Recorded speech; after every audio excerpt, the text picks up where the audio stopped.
ओम शांति।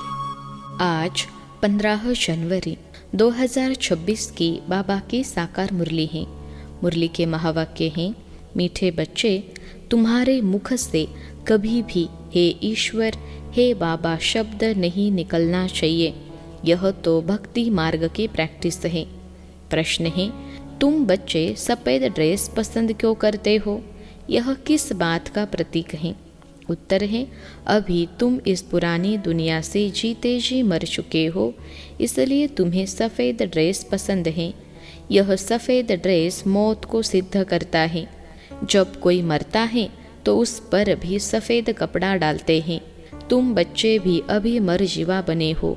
ओम शांति। रूहानी बाप बेट बच्चों को समझाते हैं। रूहानी अक्षर न कहे, सिर्फ बाप कहे तो भी ठीक है। बाप बेट बच्चों को समझाते हैं। सब अपने को भाई भाई तो कहते ही हैं, तो बाप बेट समझाते हैं बच्चों को। सभी को तो नहीं समझाते होंगे, सब अपने को भाई भाई कहते ही हैं। गीता में लिखा हुआ है भगवानुवाच। अब भगवानुवाच किसके प्रति? भगवान के हैं सब बच्चे। वह बाप हैं तो भगवान के बच्चे सब ब्रदर्स हैं। भगवान ने ही समझाया होगा, राजयोग सिखाया होगा। अभी तुम्हारी बुद्धि का ताला खुला हुआ है। दुनिया में और किसी के भी ऐसे ख्यालात नहीं चल सकते। जिन जिन को संदेश मिलता जाएगा वह स्कूल में आते जाएंगे, पढ़ते जाएंगे, समझेंगे। प्रदर्शनी तो देखी, अब जाकर कुछ ज़्यादा सुने। पहली मुख्य बात है ज्ञान का सागर पतित पावन गीता ज्ञानदाता शिव भगवानुवाच। पहले उनको यह पता पड़े कि इन्हों को सिखलाने वाला अथवा समझाने वाला कौन है। वह सुप्रीम सोल ज्ञान का सागर निराकार है। वह तो है ही सत्य, ट्रूथ। वह सत्य ही बताएंगे, फिर उसमें और कोई प्रश्न उठ नहीं सकता। पहले तो इस पर समझाना है। हमको परमपिता परमात्मा ब्रह्मा द्वारा राजयोग सिखलाते हैं। यह राजाई पद है, जिसको निश्चय हो जाएगा कि जो सबका बाप है वह पारलौकिक बाप बैठ समझाते हैं, वही सबसे बड़ी अथॉरिटी है। तो फिर दूसरा कोई प्रश्न उठ ही नहीं सकता। वह है पतित पावन। तो जब वह यहाँ आते हैं तो ज़रूर अपने टाइम पर आते होंगे। तुम देखते भी हो, यह वही महाभारत लड़ाई है। विनाश के बाद फिर वाइसलेस दुनिया होनी है। यह है विशेष दुनिया। यह मनुष्य नहीं जानते कि भारत ही वाइसलेस था। कुछ भी बुद्धि चलती नहीं। गोदरेज का ताला लगा हुआ है, उसकी चाबी एक बाप के पास ही है। इसलिए उनको ही ज्ञानदाता दिव्य चक्षु विधाता कहा जाता है। ज्ञान का तीसरा नेत्र देते हैं। यह किसको पता नहीं है कि तुमको पढ़ाने वाला कौन है। दादा समझ लेते हैं तब टीका करते हैं, कुछ न कुछ बोलते हैं। इसलिए पहली बात ही यह समझो।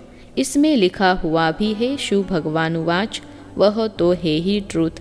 बाप समझते हैं मैं पतित पावन शिव हूँ, मैं परम धाम से आया हूँ इन सालिग्रामों को पढ़ाने। बाप है ही नॉलेजफुल। सृष्टि के आदि मध्य अंत का राज समझाते हैं। यह शिक्षा अभी तुमको ही बेहद के बाप से मिल रही है। वही सृष्टि के रचयिता हैं, पतित सृष्टि को पावन बनाने वाले हैं। बुलाते भी है, हे पतित पावन आओ, तो पहले उसका ही परिचय देना है। उस परमपिता परमात्मा के साथ आपका क्या संबंध है? वह है ही सत्य। नर से नारायण बनने की सत्य नॉलेज देते हैं। बच्चे जानते हैं बाप सत्य है, बाप ही सचखंड बनाते हैं। तुम नर से नारायण बनने यहाँ आते हो। बैरिस्टर पास जाएंगे तो समझेंगे हम बैरिस्टर बनने आए हैं। अभी तुमको निश्चय है कि हमें भगवान पढ़ाते हैं। कई निश्चय करते भी हैं, फिर संशय बुद्धि हो जाते हैं, तो उनको सब मनुष्य कहते हैं तुम तो कहते थे भगवान पढ़ाते हैं, फिर भगवान को छोड़ क्यों आए हो? संशय आने से ही भागंती हो जाते हैं। कोई न कोई विकर्म करते हैं। भगवानुवाच काम महाशत्रु हैं, इन पर जीत पाने से ही तुम जगत जीत बनेंगे। जो पावन बनेंगे वही पावन दुनिया में चलेंगे। यहाँ है ही राजयोग की बात। तुम जाकर वहाँ राजय करेंगे। बाकी जो भी आत्माएं हैं वह अपना हिसाब किताब चुकतो कर वापिस अपने घर चली जाएंगी। यह कयामत का समय है। अब यह बुद्धि कहती है सतयुग की स्थापना जरूर होनी है। पावन दुनिया सतयुग को कहा जाता है। बाकी सब मुक्ति धाम में चले जाएंगे, उनको फिर अपना पार्ट रिपीट करना है। तुम भी अपना पुरुषार्थ करते रहते हो पावन बन और पावन दुनिया का मालिक बनने के लिए। मालिक तो सब अपने को समझेंगे ना, प्रजा भी मालिक है।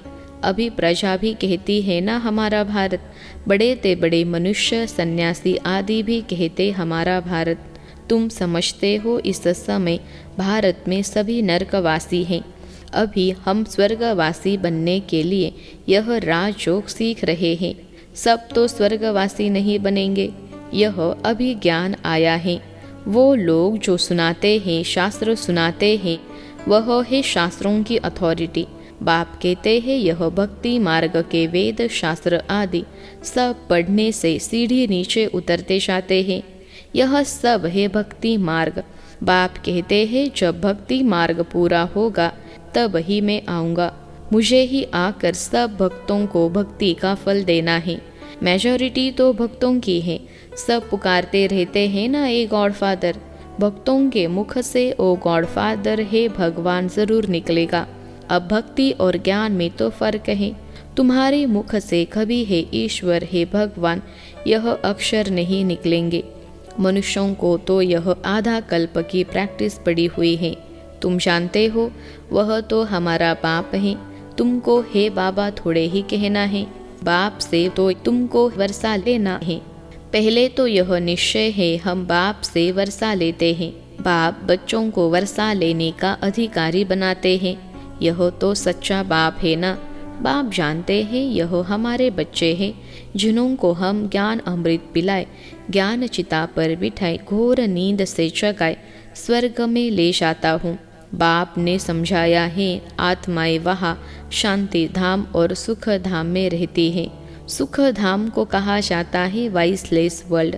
संपूर्ण निर्विकारी देवताएं है ना, और वह है स्वीट होम। तुम जान गए हो कि हमारा होम वह है। हम एक्टर्स उस शांति धाम से आते हैं यहाँ पाड़ बचाने। हम आत्माएं यहाँ के रहवासी नहीं हैं, वह एक्टर्स यहाँ के रहवासी होते हैं। सिर्फ घर से आकर ड्रेस बदल कर पाड़ बचाते हैं। तुम तो समझते हो हमारा घर शांति धाम है, वहाँ हम फिर वापस जाते हैं। जब सभी एक्टर स्टेज पर आ जाते हैं तब फिर बाप आकर सभी को ले जाएंगे। इसलिए उनको लिबरेटर गाइड भी कहा जाता है। दुख हरता सुख करता तो है, इतने सब मनुष्य कहा जाएंगे। विचार करो, पतित पावन को बुलाते हैं किस लिए? अपनी मौत के लिए। दुख की दुनिया में रहने नहीं चाहते हैं, इसलिए कहते हैं घर चलो। यह सब मुक्ति को ही मानने वाले हैं। भारत का प्राचीन राजयोग भी कितना मशहूर है। विलायत में भी जाते हैं प्राचीन राजयोग सिखलाने। वास्तव में हठयोगी तो राजयोग जानते ही नहीं, उन्हों का योग ही रॉन्ग है। इसलिए तुम्हें जाकर सच्चा राजयोग सिखाना है। मनुष्य को सन्यासियों की कफनी देख उन्हों को कितना मान देते हैं।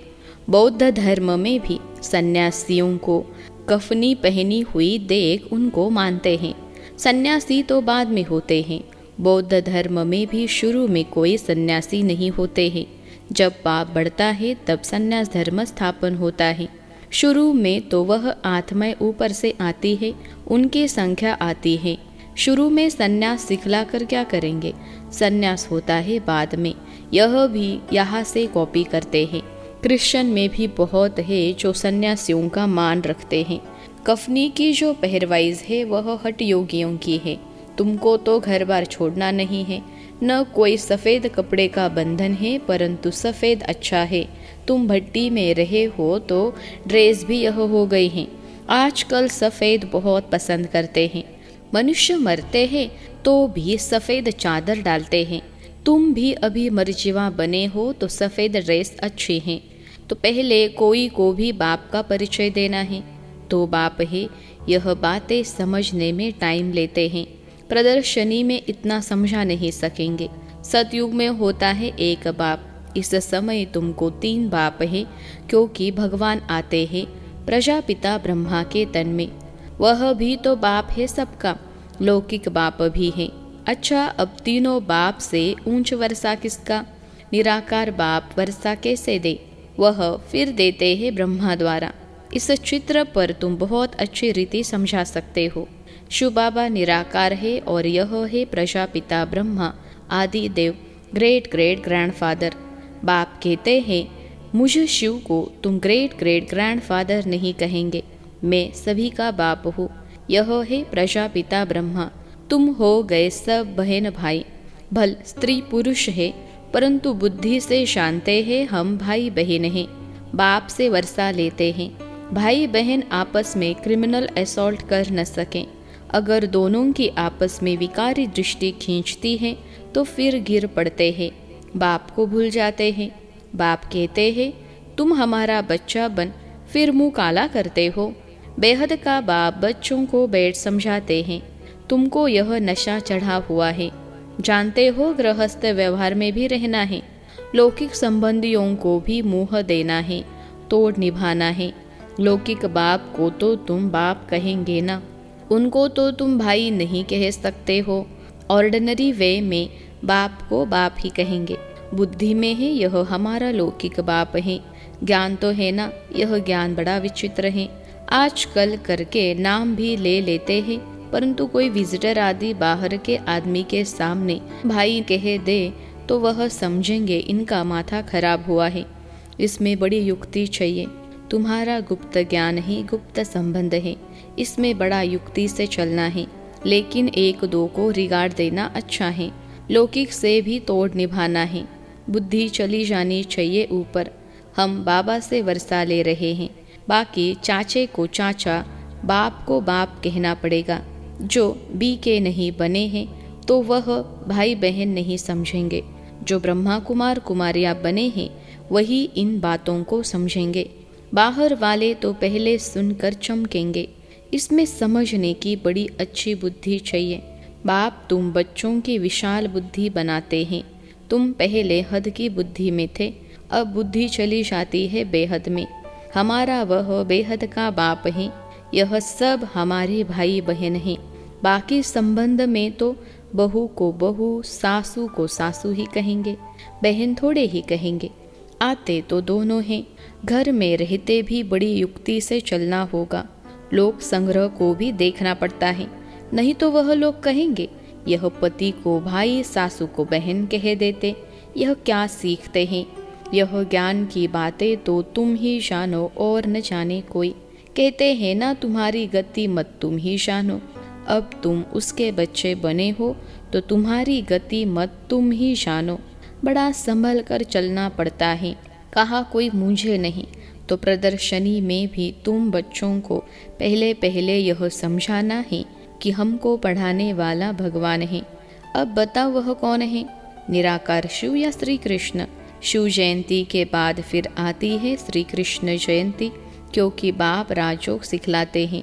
बच्चों की बुद्धि में आया ना, जब तक शिव परमात्मा न आए शिव जयंती मना न सके। जब तक शिव आकर कृष्णपुरी स्थापन न करे तो श्री कृष्ण जयंती भी कैसे मनाई जाए। श्री कृष्ण का जन्म तो मनाते हैं परंतु समझते थोड़े ही हैं। श्री कृष्ण प्रिंस था तो जरूर सतयुग में प्रिंस होगा ना। देवी देवताओं की राजधानी होगी। सिर्फ एक श्री कृष्ण को तो बादशाही नहीं मिली होगी, जरूर कृष्णपुरी होगी ना। कहते भी है कृष्णपुरी और यह है कंसपुरी। कंसपुरी खत्म हुई फिर कृष्णपुरी स्थापन हुई ना, होती भारत में ही है। नई दुनिया में थोड़े ही यह कंस आदि हो सकते हैं। कंसपुरी कहा जाता है कलयुग को। यहाँ तो देखो कितने मनुष्य हैं। सतयुग में थोड़े होते हैं। देवताओं ने कोई लड़ाई नहीं की। कृष्णपुरी कहो अथवा विष्णुपुरी कहो, देवी संप्रदाय कहो, आसुरी संप्रदाय यहाँ है। बाकी न देवताओं और असुरों की लड़ाई हुई, न कौरव पांडवों की हुई है। तुम रावण पर जीत पाते हो। बाप कहते हैं इन 5 विकारों पर जीत पहनो तो तुम जगत जीत बन जाएंगे। इसमें कोई लड़ना नहीं है। लड़ने का नाम ले तो हिंसा हो जाए। रावण पर जीत पानी है, परंतु नॉन वायलेंस से। सिर्फ बाप को याद करने से हमारे विकर्म विनाश होते हैं। लड़ाई आदि की कोई बात नहीं। बाप कहते हैं तुम तमो प्रधान बन गए हो, अब फिर तुमको सतो प्रधान बनना है। भारत का प्राचीन राजयोग मशहूर है। बाप कहते हैं मेरे साथ बुद्धि का योग लगाओ तो तुम्हारे पाप भस्म होंगे। बाप पतित पावन हैं तो उनसे बुद्धि योग लगाना है, तब तुम पतित से पावन बन जाएंगे। अब प्रैक्टिकल में तुम उनके साथ योग लगा रहे हो, इसमें लड़ाई की कोई बात नहीं है। जो अच्छी रीति पढ़ेंगे और बाप के साथ योग लगाएंगे वही बाप से वर्षा पाएंगे। अच्छा, मीठे मीठे सिखलते बच्चों प्रति माता पिता बाप दादा का याद प्यार और गुड मॉर्निंग। रूहानी बाप के रूहानी बच्चों को नमस्ते। हम रूहानी बच्चों की सिखलते रूहानी माता पिता बाप दादा को याद प्यार, गुड मॉर्निंग और नमस्ते बाबा नमस्ते। धारणा के लिए मुख्य सार। पहली पॉइंट है भाई भाई की दृष्टि का अभ्यास करते हुए लौकिक बंधनों से तोड़ निभाना है। बड़ी युक्ति से चलना है। विकारी दृष्टि बिल्कुल नहीं जानी चाहिए। कयामत के समय संपूर्ण पावन बनना है। दूसरी पॉइंट है बाप से पूरा वर्षा लेने के लिए अच्छी रीति पढ़ाई करनी है और पतित पावन बाप से योग लगाकर पावन बनना है। आज का वरदान है अपनी संपूर्णता के आधार पर समय को समीप लाने वाले मास्टर रचयिता भव। अपनी संपूर्णता के आधार पर समय को समीप लाने वाले मास्टर रचयिता भव।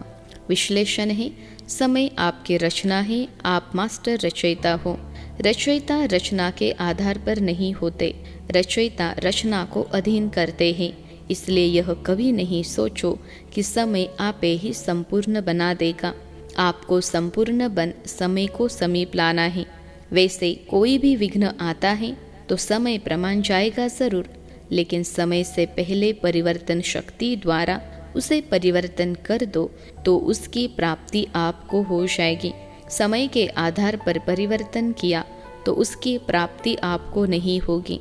आज का स्लोगन है कर्म और योग का बैलेंस रखने वाले ही सच्चे कर्म योगी हैं।